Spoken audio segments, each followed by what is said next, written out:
Hello, everybody. I hope you're all fit and well. Um, this is going to be my last one, I think, because um, as I've mentioned on a few occasions now, my internet connection is not too clever. So I'm going to do this one, and if it's really, really bad, that's going to be it. And I'm going to have to come up with another cunning plan as to how to pass my little videos on to you. So I'm not going to muck about. It's another glorious day. We're planning to go out this afternoon. So very, very quickly then, 5 for today. Um, and I'll get straight on with it. First one is a classic from 1974. And it was extremely popular by this band, probably the most popular album that they've done. And it's Super Crime of the Century. Very shiny cover, that, as you can see from the sun shining outside. There's the back of the cover. Nice little lyric sheet inside. I like that cover. I like that. There's all the lyrics. Okay, this is it's people describe it as being prog rock. I think it's just rock music, to be perfectly honest. Great produced pop music. It's got a little bit of proggy element to it because there's a couple of long tracks on the album, but it's great pop music. It's certainly influenced by the blues, early blues type stuff. Poppy, two singers, which is unusual at the time. You had Richard Davis singing some of the songs, and then Roger Hodgson singing other songs. Every track on this album is deemed as a classic, but there's two songs really that people remember from this album. The single "Dreamer" was the one that really broke them, probably the weakest track on this album actually, and the other one is well, it was a B side, I think, more than an A side, and that was "Bloody Well Right," which is a great song. The Dreamer one is sung by Roger Hodgson, and Bloody Well Right, ironically, is sung by Richard Davis, or Rick Davis, as he became later known. This is a great album. It's very intense. There's a couple of upbeat songs, Dreamer being one of them. And that's about it, really. It's a very intense listen. It's very melodic, easy on the ear. 8 fabulous tracks: School, Bloody Well Right, Hide in Your Shell, Asylum is the first side, and second side I've already mentioned Dreamer. Rudy is the longest track on the album, all about a journey on a train. That's a great song. If Everyone Was Listening is a beautiful ballad. And then it finishes with the title track, Crime of the Century. 2 tracks then. I would go with Hide in Your Shell, which is a Roger Hodgson song.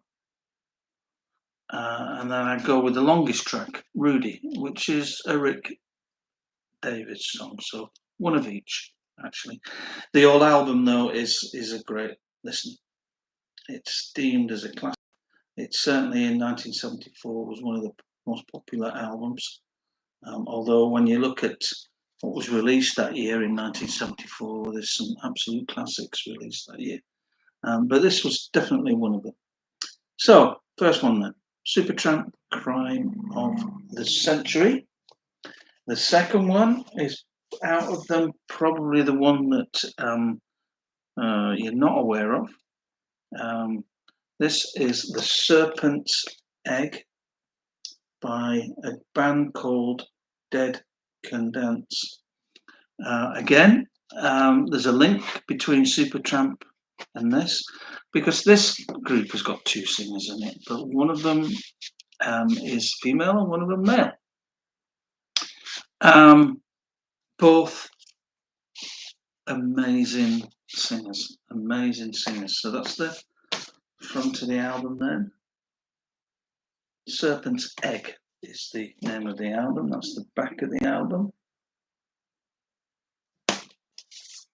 And that's a great cover in a cover shop. Okay, so the two singers then, Lisa Gerrard, who's in and out of the band. Well, they both are. When I tell you, Lisa Gerrard is in and out of the band all the time. She's got a massive solo career, and the other singer is Brendan Perry, who's the other singer. Again, he's had a solo career going on as well. So, you know, as the years go on, you don't know if it's going to be one of them making a solo album or them getting back together as Dead Can Dance. Lisa Gerrard is definitely one of the finest female singers in the world. She's another one that uses a lot of influence, African influences, Indian influences in the music, and in fact, Brendan's the same, really. Although Brendan sounds like a modern day Frank Sinatra, the way he brings his vocals across. Both great singers, and when they sing together, they complement one another beautifully. Lisa is one that uses very little words. She uses a voice as an instrument, very powerful voice, a well-known voice because she's done lots of film soundtracks, not least Gladiator. She did a great piece on there, and perhaps I might show that later. But this album is a really great one. This is definitely African world music influenced, really. It's an intense listen again. It's there's not many upbeat tracks on the album, and it was a big success actually. This one, this came out in. Let me just have a quick look for you. When did this come out? Is it going to tell me? Have a look. Is it going to tell me? Yes, it is. 1988. This one came out. So this, I think, this is their fourth album. Great one, actually. Two tracks then for you to have a listen to, I think, is Ulysses. That's the final track on the album. That's Brendan Perry singing that one. And the other one I would suggest is the first track on the album, which is The Host of Seraphim, which has got these quite strange wailings from Lisa Gerrard. Very unusual track. It's, as I said, it's a lot of world music involved. There's Indian influences, as I've already mentioned. But with their stamp on it, you've got these two great voices complementing one another. There's a couple of instrumental pieces on there, so that the whole band come out, because it is a band as such. But it's a really good listen, this album. So this is indie experimental world music. This one, great album. So the second one then, the Serpent's Egg by Dead Can Dance. There it is. Go and check that one out. Might not be for everybody, but those two singers are fantastic. Okay, third one, number 3 then. Um, this is an album, um, and it turned out to be the last album from this artist in the 70s. He is now certainly revered in the music world. When he was alive, he unfortunately passed away many, many years ago. He didn't sell a button. This didn't sell very many at all. And apart from this being his last album, he recorded a couple more songs, and that was it. And unfortunately, he died a couple of years after this came out. This came out in 1972. This is Nick Drake, and this is Pink Moon. A very, very intense album. Let me just show you in a cover. There he is. There's the lyrics. And I'm very, very lucky. This is an original. It's battered, but I'll show you what it looks like. This is the old classic Island label. There we are. This is folk music, but intensive folk music. I don't want to delve too much into the history of the album, but basically, his previous album, everybody expected it to be a big success. It wasn't. He was very depressed, and how he made this album is, you know, a major feat. Really, it was just him on an acoustic guitar. That's all it is, an acoustic guitar on the title track, Pink Moon. He just plonks away on the piano in the middle refrain, and that's it. It's just him and the producer, John Wood. That is it. And it is 28 minutes long, but that's all you need. It's a very intensive, emotional listen.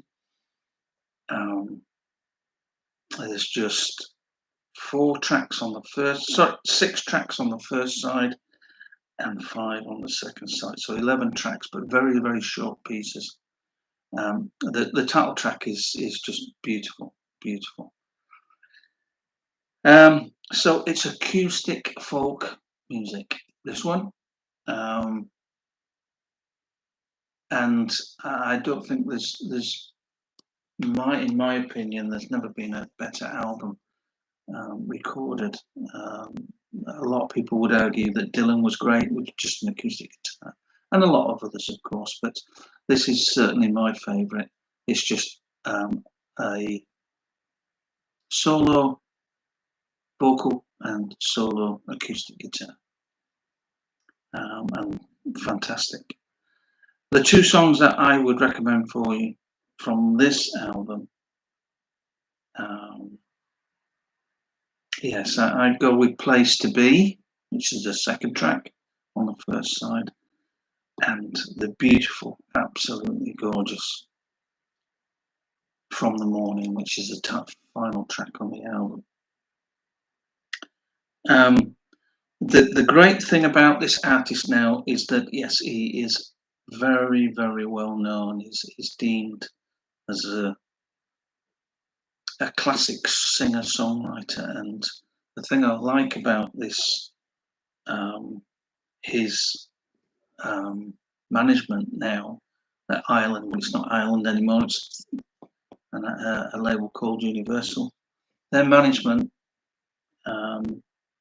of that particular label insists that each year is 3 albums, so it's this one and another 2 are released every year for the public to gain what fantastic this artist was in his lifetime.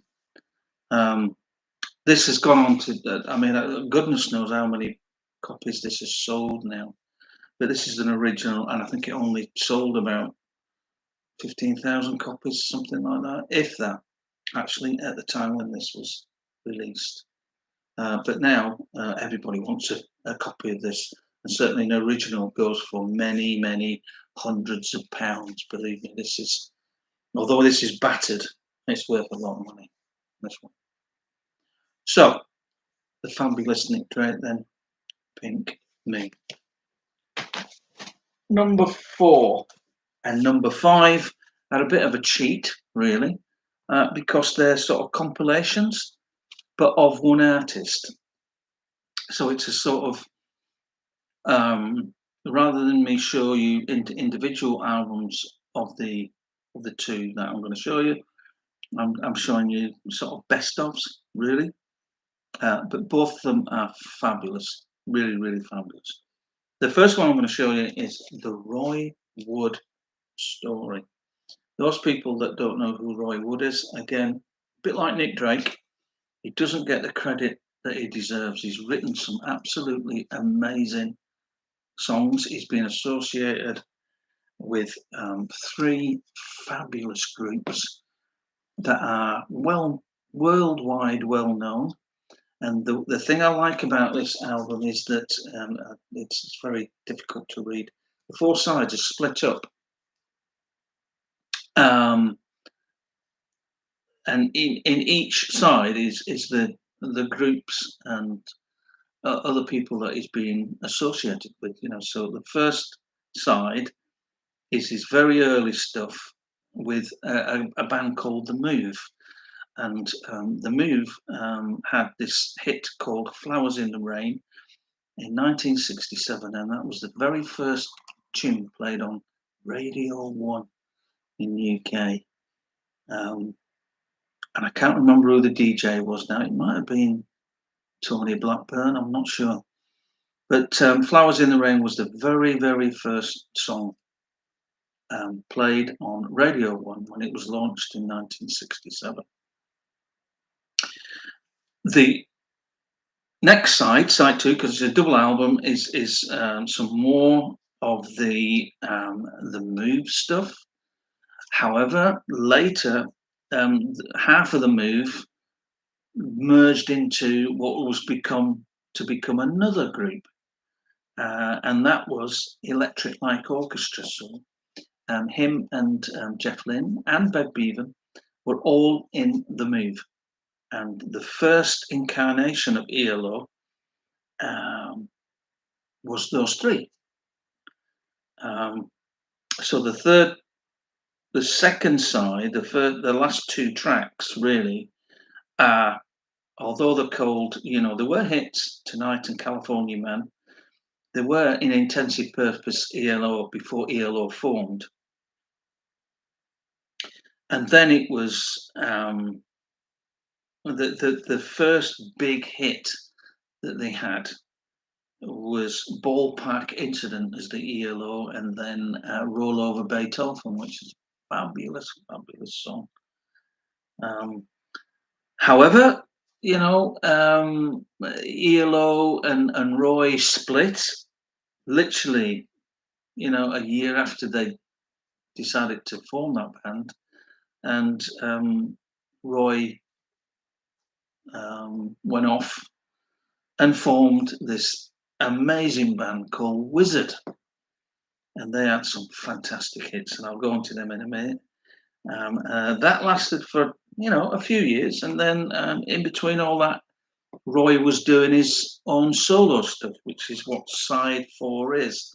So side 3 is a combination of Wizard and ELO, and then the 4th side is his solo hits.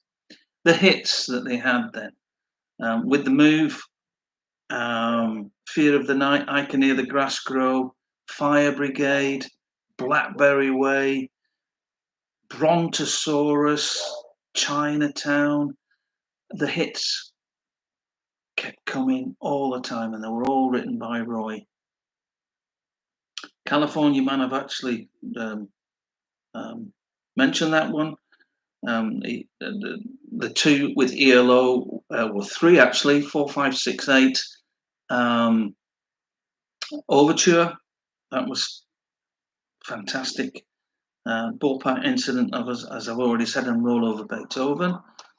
Then he left, and then he formed Wizard, and did they have 3 massive hits? and that was "See My Baby Jive," which is just an amazing song. Fingers, and then along with Slade's "Merry Christmas, Everybody," this one, "I Wish It Could Be Christmas Every Day," is probably the most popular Christmas sing-along song ever written. Um, so it's sort of a tie between Slade and Roy. "When I Wish It Could Be Christmas Every Day," fabulous, fabulous song. Then you get in between his stuff with Wizard. He was doing his solo albums, and he had a couple of hits. Um, yeah, three minor hits, not as big as, because it was the same time he was doing the things with Wizard. So "When Grandma Plays the Banjo," that's a great, great song. "Dear Elaine" is probably, as a solo artist, his most popular one. And "Forever" was another minor hit. But the man is a hit writing factory. This guy is amazing, absolutely amazing. This particular compilation just concentrates on his 70s output, so it's a massive double album. This one, and there he is in the middle there, all his different incantations of what different pictures of different areas of his career, still going today. So what to pick from this 25 hits, because they all are hits? I have to go with "See My Baby Jive." What a track. What an incredible track that is. From Wizard. And the other one I'm going to go with is, it's difficult. It really, really is difficult. I'll go with "Blackberry Way." So "Blackberry Way" was 1968 with "The Move," and "See My Baby Jive" was in 1973 with Wizard. So that's the fabulous Roy Wood. The last one, then, I think everybody knows this. Everybody knows this one. It's one of these. Although it's a best of, it should be in everybody's collection. This one. This is my son and I. We saw this. We've already got the CD of it, but when we saw this, we said, no, we've got to get this one. And this is Bob Marley, Legend. And what they've done here is extended it to a double album. Let me just show you how they've done it. It's gorgeous, absolutely gorgeous. How about that then? That's lovely, isn't it? So that's the Jamaican flag. That's how they've done it. Gorgeous thing. Right. Apart from it being such a fabulous package, what about the music then? Well, when you get a compilation like this, you're going to get all the best tracks. That's a lovely inner sleeve there. And there's loads of different quotes from people, from well-known people, saying how great he is. And the two are Paul McCartney and Stevie Wonder. So you can't really get any better than that, can you? Okay, have got, how many songs have we got on here? We've got 16 songs. So if I name them all, choose your own. But I'll choose two for you anyway. It starts with "Is This Love?", "No Woman, No Cry," live. "Could You Be Loved?", "Three Little Birds," that's the first side. Second side, "Buffalo Soldier," "Get Up, Stand Up," "Stir It Up," "Easy Skanking." So that's the second side. The third side then on the second album, "One Love, People Get Ready," "I Shot the Sheriff," "Waiting in Vain," and "Redemption Song." And then the final side is "Satisfy My Soul," "Exodus," "Jamming," and the final track, Punky Reggae Party. There's the tracks. Um, what an album! What an album!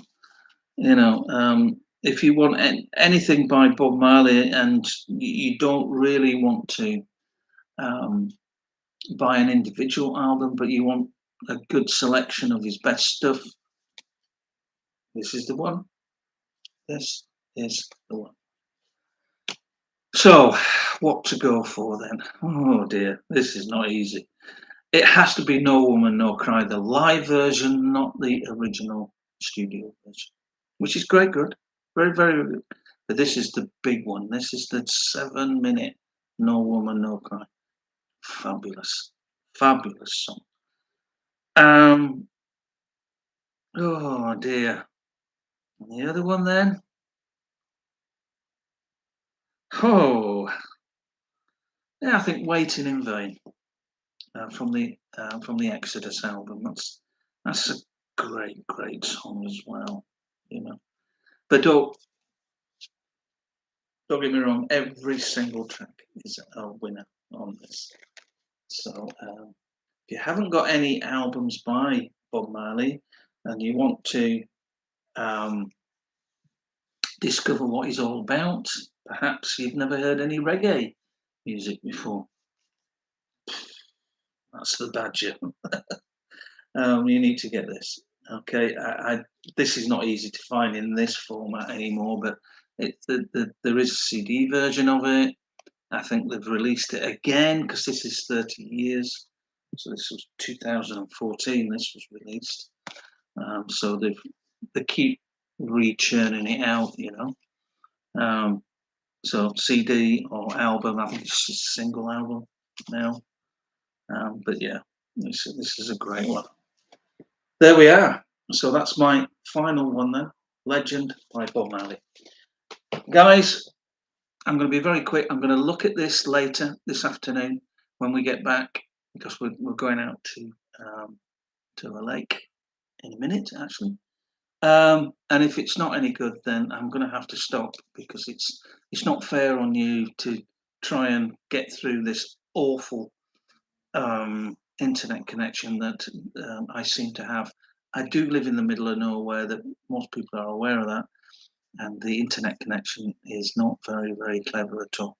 I'll give this a go though, and if it's a little bit of an improvement, then perhaps I might carry on. But if it's not, then I'll stop and I'll try and get my children to come up with a cunning plan as to how we can make things better. Okay, right. Have a glorious Saturday. Have a glorious weekend if I don't see you tomorrow. And we're going off to the lakes this afternoon. And then I'm going to a record fair tomorrow. So I'm really looking forward to that, actually. Okay, right. Have a great Saturday then. And happy listening. Bye bye.